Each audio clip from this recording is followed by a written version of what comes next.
Hello everybody, it's Brian here from quantlabs.net, and I thought I'd just share with you some of the results of some of the charts that I've been looking at for the last 3 months on about 20 assets that we're going to run the Murrey Math lines on, as well as the ABC pattern recognition. See how they did for the last quarter of, first quarter of 2015. So let's check it out. What kind of assets are we looking at? Most of these are commodities and futures or ETFs. We've got Brent oil.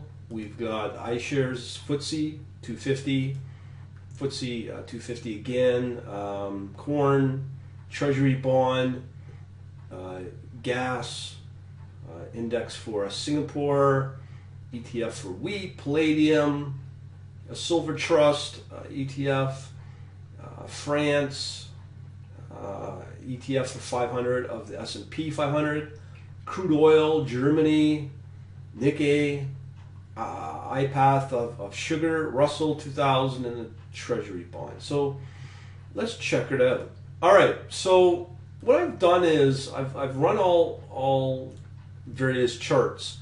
I'm going to mostly focus on Murrey Math, the ABC pattern with the fib bands, and of course we're looking at the blue, which is the closing price since January of 2015. All right, so let's check it out.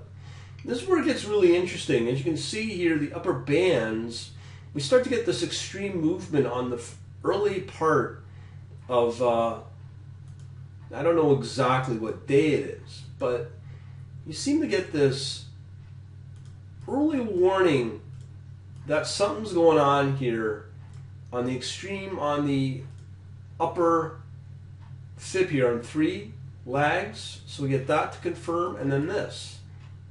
That's very interesting. Let's see if I can zoom out here. Here we go. Now, of course, these are MATLAB charts with MATLAB code, and you can see we go into a range bound.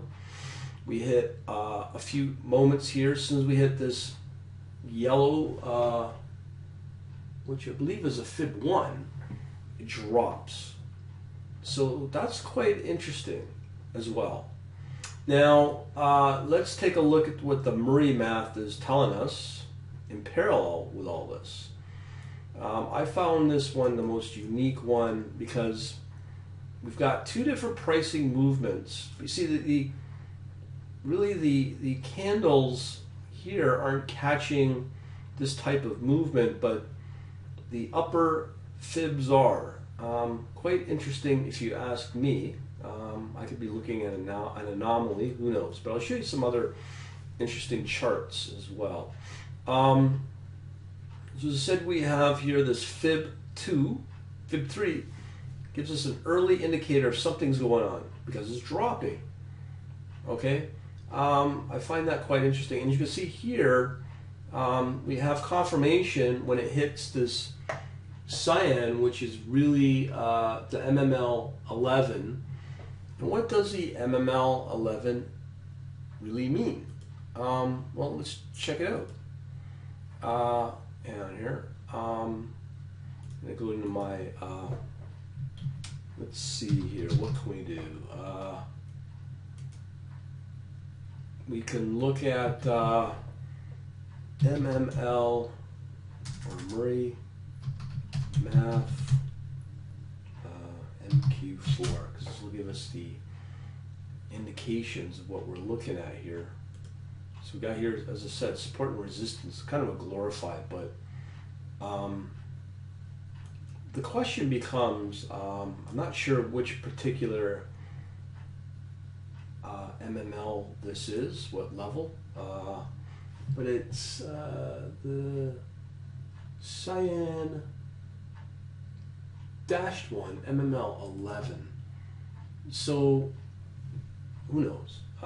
Let's see, we would be looking at here at this dash line here, 4th of 8ths, 5th of 8ths, 6th of 8ths. So what is 6 of 8ths? These 2 lines are only ability for prices to reverse. So These two lines are second only to 4/8 in their ability to force prices to reverse.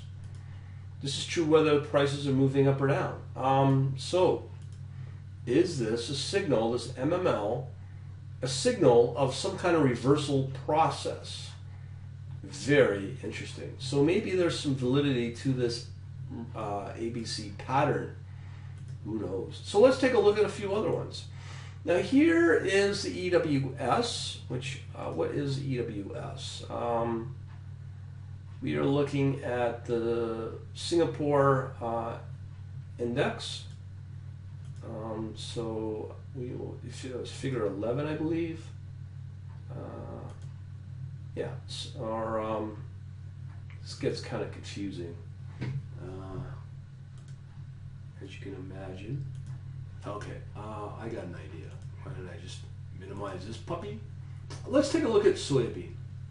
This one's a little difficult to really work with. So we have here, again, this fib movement here on the fib 2 reversal. Sort of close to a reversal, not quite. This is another one on the yellow, but there's no consistency here, as I'll show you on some other Murrey Math patterns. Now here's wheat. Again, when it does hit or even break, well, this one's an exception, but there is looks like some kind of pattern here of that there is a hint. Maybe, let me just see if this lags. Again, it lags. Now, not quite. But if that was the case, that would be a very interesting indicator to work with. But you can see it rapidly drops, but most of the time it never breaches, with the exceptions here and here, of the fib 1. And it doesn't breach this low fib 1 either. And that's in range bound as well. All right, so let's take a look at a couple more. Again, you're starting to see some consistency here. When it reverses, it definitely reverses, it seems, at this. It's breaching the fib 2 twice. Here, well, that's a little tough one to say.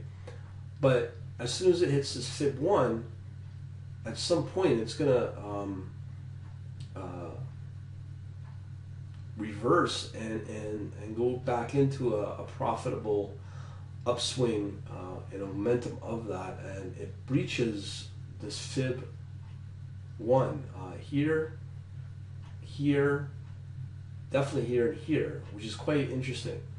But I'd be always interested to see what it says in the Murrey Math, but to find those might be a little difficult. Might be another way to do it. Let's see. So we are looking for, which one was this? This is palladium. So as I said, we have the ability now to display the charts. So I'll definitely put these up on the blog as a package. So let's see what this says about okay, so let me pull that up along with the other one. Let's see what this says here. Okay, let's do a comparison here. I could do this in a better way, but hell, this is just the first draft of this stuff. Okay, so we want that. So that's a little difficult to play with, if you ask me. It's been in the gutter for a while. So when you look at the Murrey Math, it doesn't say a whole lot, but when you look at this, it's always bouncing off of this fib 1 low, the red. Very interesting, very interesting. There might be potentially some validity, I don't know. Let's take a look at some more of these. Okay, let's take a look at silver. Again, the blue is our closing price. It never, at least on the bottoming process, it just seems to bounce off of this low fib 1. Never breaches it. It's quite interesting. And it might peak at the up fib 2 as well. I think that's where the consistency came in. But you see here, again, this is the GLD, gold. Bottoms here with the red fib, but it does breach it, and it kind of bounces off of the red low fib 1. I'm not sure what to say about that. More. Let's take a look at more. Okay, here's EWQ, but you can see it does breach it, but again, here,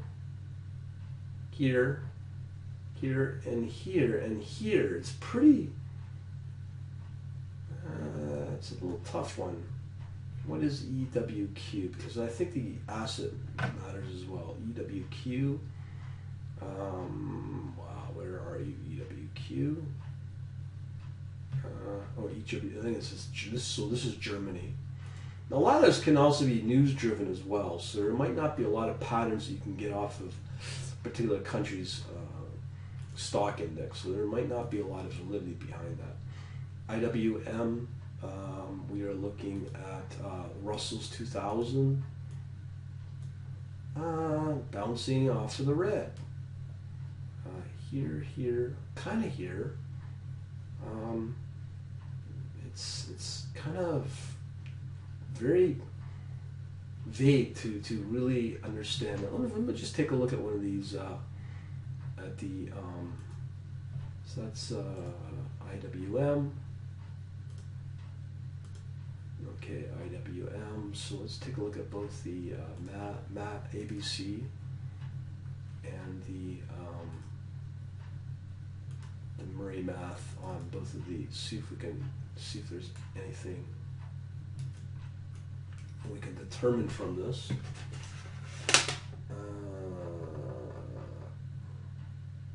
So that's our Murrey Math. Okay, so let's see if there's any patterns here.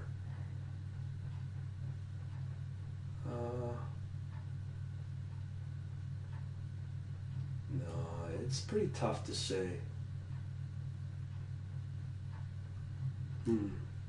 That's a tough one. Okay, let's take a look at a few more here. IWM. Here's the IEF, which is IEF. It's probably another index. IEF, where are you? Oh, here we are. This is the Treasury bond. So you got a various set of different types of commodities and futures, I guess. Not quite, but yeah, this one's a little tough. A few times it bounces off the red here. Breaches. I'd have to study this more, but there is still that pattern where it just does not breach a lot of times this red fib line. Okay, let's check out some more SGG. I think that's Singapore, or a Singapore SGG.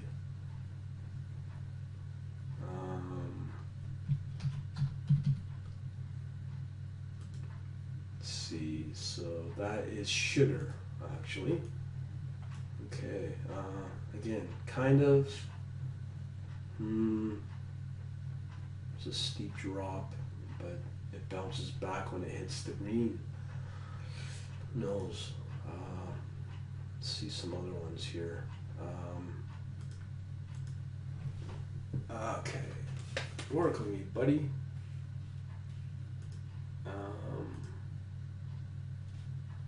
Just see what we got, because I had a whole slew of them lined up.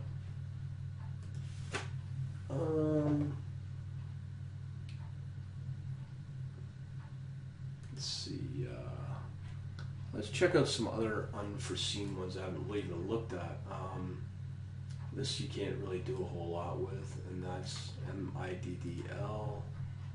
That is the footsie. It's kind of hard to tell if there is any validity to these, to be honest.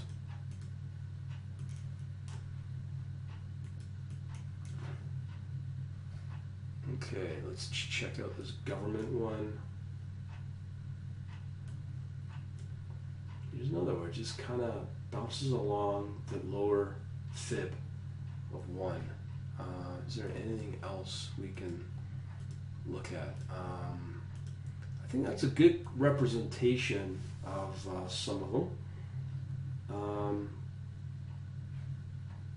But if you want, we can definitely check out some other ones. Let's check out gold. Sort of in parallel with, no, that's definitely not a viable one. I think we looked at corn. Yeah, see, just bottoms, not quite. It's a tough one to see if there is any pattern to this. But remember, we're just looking at this for fun for now, definitely. In a nutshell, there is some potential, not a whole lot, but you know, I think when you reference it with other indicators, maybe with the Murrey Math and the other one I'm more looking at, you may be able to find some sort of potential pattern here. Did I show you the gas one? No. What else was there? We looked at wheat. I think the NKY is Nikkei.